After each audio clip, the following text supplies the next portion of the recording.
大阪にやってきました。じゃん、こいちゃん。ああ、父さんの爽健美茶飲んどるな。なんで父さんの爽健美茶持ってんの？喉乾いたって言ったからあげた。行きますか。は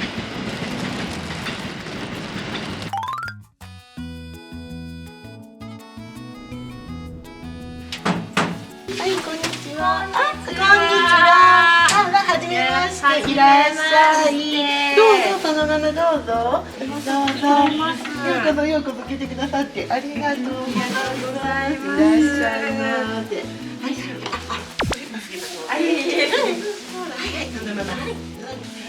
はい、どうぞ、奥どうぞ。はい。大丈夫です。もう本当にもうファンが多くてアイドルじゃないですか。そう本当に光栄です本当に。うちの娘より1個学年下になります。そうなんですよね。支援学校出てから暇そうだなっていう気はしてるんですよ。まあ運動量も落ちるし、世界が狭まりますよ。もう1年目ですよね、今年卒業されてからね。やっぱりまあね、なかなか比較はできないけど、でもね、やっぱり支援学校の時に比べたら関わる人の人数も激減するんですよね。次の課題が出てくるかなと思って、ちょっと入所施設も20歳超えるので探していこうと思ってます。僕らももう来週かな、見に行こうと。いろいろね、ちょっとずつ見て回ろうって。そう、情報はね、集めといて損はないし、なかなかこう具体的にじゃあ預けるかとかだったらもう寂しさと不安との死がないですけどね。やっていけるかなとか、気づいてもらえるかなとか。本当それですよね。でもね、どこかからスタートさせないと、ね、特に私たちやってる親だけ後のことだったら、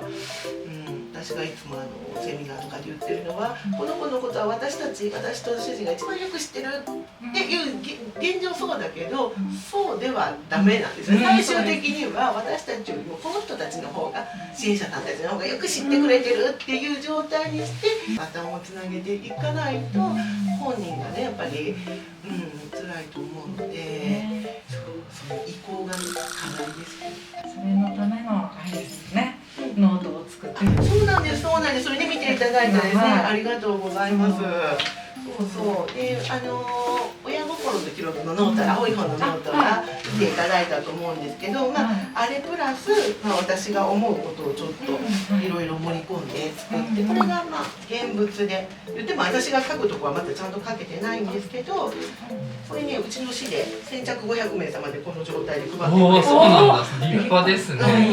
地元のライオンズクラブさんがご寄付くださって、そうなんです。でも私親心の記録も書いてあったので、それと合わせ技みたいな感じのノートになってるんですけど、手帳もね、コピー入れといたらいいのかなっていう感じで、これは受給者証とか入れといて、手帳とかもなんか聞くとね、こんな番号とかね、保険証もいらないんですって。びっくりしました。そう、名前と住所、生年月日が分かれば、もうそんなのどこでもデータで出てくるから。何の手帳を持ってて、どの種類の健康保険持ってるかっていうことだけ分かれば事足りるって市役所の人に言われたんです。これ市役所の人と一緒に作ったんで、そう山伏の小学福祉課さんにじゃあ書かなくていいじゃんねと思って、でもね、一応その保険証とかそのコピーあった方がいいですね。このノートのコンセプトは親しか知らないとか書くしかないんですけど、こういうなんかね、支援のコミュニケーションのところとか全部ね、支援者さんたちに配って書いてもらったんですよ。自分たちだけじゃなくて、関わってる方に。そうです。だからうちは今、生活介護2カ所と、それから入浴ヘルパーさん来てもらってるんです。だからその3事業所にこのページに書いてもらえそうなページを配って、で皆さんの目から見た子どものコミ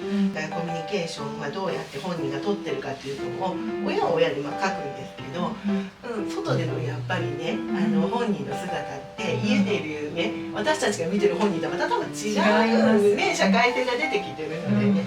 そうでみんなにこれで書いてもらって、そしてみんなで見比べて「おー」っていう「知らなかった」って全員言ってた。私も言ったけど「ああそこではそんなことできてるの」とか、ああそうそう、それがすごく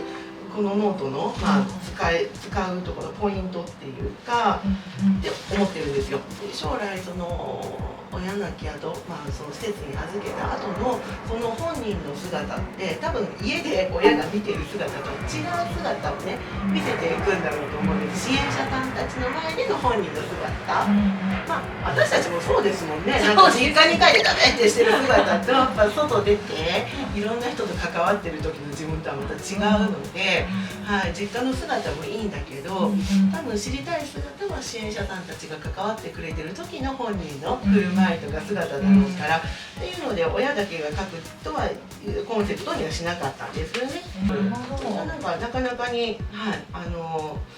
私の中では大好評というか、支援者さんたちにすごい読み比べられていいねって言ってくれたんで、そういうことを学校に行っておられる方だったら学校だと自動で旅とか書いてもらうとか、年に1回ぐらい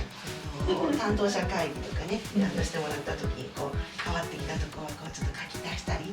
書き直したりとかみんなでしながら、徐々に皆さんでやっぱり親と喋るんじゃなくて本人と対話をして本人の姿を見てこう本人のね今後を考えてもらえるようにというノートにしてみました。特徴的なのは、好きなことっていうと好きなことしか書かなくなっちゃうのは本人が機嫌良さげなことを何でも書いてくださいみたいな感じ。こっちもちょっとって嫌なそうな顔してるなみたいな状況だったりものだったり、そういうの書いてくださいということと。これはもう本当に今後いっぱい埋めていけばいいので、今の時点で余白でも全然よくって、皆さんに見てもらってこのノートこういう目線で本人のこと見ていかなきゃいけないんだっていうのを支援者さんたちにも気づいてもらえたらすごいいいなと思ってやってます。この本人の願いと家族の願いっていうところでどうやって暮らしていってもらいたいかなって、この希望ってね、つい親だとね親の希望が書いちゃって当たり前だけどこんな環境でこんな人に囲まれて本につけてこうやって書いてしまうんですよね。そうでも突き詰めるとそれは親の希望であって本人がどうなのかっていうのはやっぱりもう一回見てもらわなくちゃいけない。だからあえて本人の願いと家族の願いを分けて書いて、私もそんな分けて書いてって言いながらやっぱりうちの娘も発語がないので分かんないんですよ、自分がどうしたいのかっていうのがね。分かんないからじゃあないのじゃなくてね、私がまだ受け取れてないだけで本人の希望って絶対あるので、だから支援者さんたちにもここをね見ていってほしいって言って一応配ったんです。生活介護1はいや今はまだやっぱり書けないと分からないから次回の時には、本人さんがどう暮らしていきたいかっていうのをここをちょっとでも書けるように見ていきますって言ってくださいました。で2番目のところはやっぱりちょっと考えてね書いてくださったんです。それでもなんかすごく手探りだったと。でヘルパーさんも思うこと書いてくれたので、やっぱりこういう視点がね大事なんだと思って。やっぱ支援者さんたちも本人がわからないことがあるから親とで喋るんですよね。どうですかね、こんな時これを与えといたら喜ぶですねじゃないけど、でもそれだと親が持ってる情報をそのまま移行するだけになってしまうので、やっぱ新しい本人をどんどん発見してあげてほしいから、親の願いは親の願い、これは参考程度に置いといて、本人の願いは皆さんの目から見てどうかっていうのをちゃんと探っていってほしいっていう願いが込められている。であとはねグループホームのね研修に行った時に、私たちって大人になってからの利用者さんのね入所者さんのことしかわからないから、ちっちゃい時からの写真をね見せてほしいって言ってくださったんですよ。ノートに挟んどいてって言われたので、調子のこの赤ちゃんの時からの写真何枚かだけですけどね。愛着が湧きますもんね。そうなんかね親御さんの気持ちに近づいてお子さんのことを見れるかもしれないっていうふうに言ってくださったのがもう嬉しいと思って、これ卒業式なんですけどね。なんちゃって袴みたいなやつです。いや素敵。かわいい。ちっちゃい時はもうくったくなく笑ってくれたのに、最近はもう年頃だからしれーっとしてますよね。本当にね。でちょっと笑かし私もすごい何でわーって笑ってくれたの今だったらはあみたいなすいませんしょうもないこと言いましたけどねえ、まあでもこういうのとあと、まあ、まだ挟んでないけど仲良しというか笑顔の家族写真も必ず入れといてくださいねって言ってくださいました。ほんならやっぱりねお父さんだねお母さんだねとかね、いつまでもこう思い出してもらえる本人にもいうようなこんなノートをちょっとまあ作っておいてもいいんじゃないかなと思ってました。お話を聞く前は、あれですね、自分たちがいなくなった後だけのことを思ってたんですけど、じゃないですね。じゃないですね。今の状態、今もすごく役立つそうでんですすそうでね。す。だからまあサポートブックとか書いておられる方もね多いと思うんで、それで延長線上でサポートブックはどうしてもやっぱり子供がまだちっちゃいのでね、親の目線で書くんだけど、今度やっぱり20歳超えてね、まあそれこそ見学にもね行き出そうかなって言っておられる通り、今度人に委ねるところを中心に考えて仕上げていかなくちゃいけないノートだと思うので、だから支援者さんたちにね手分けして書いてもらうっていうのが。私はすごくいいんじゃないかなって、親もそれ見てね、なんかもしもですよ何か勘違いされてたら「そんなことないですよ」とも言えるし、みんなに注目をやっぱりしてもらってね、お互いこの子たちもその他のお友達とこう一緒に刺激をし合いながら「そうありがとう」って言いながら「ありがとう」って言ってもらえるような、そういうねどっちが上下とかお世話してもらうしね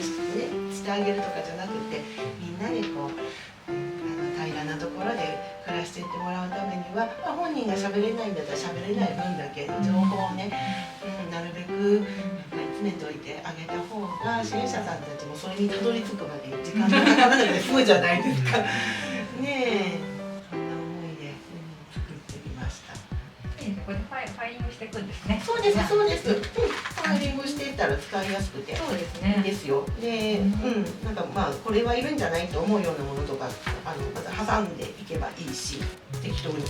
どんな風にでも使えばいいと思うで、よく言ってるんですけど、まあうちの子も重度なんで、全部書いてますけど、中にはおしゃべりできるお子さんもいっぱいねおられて。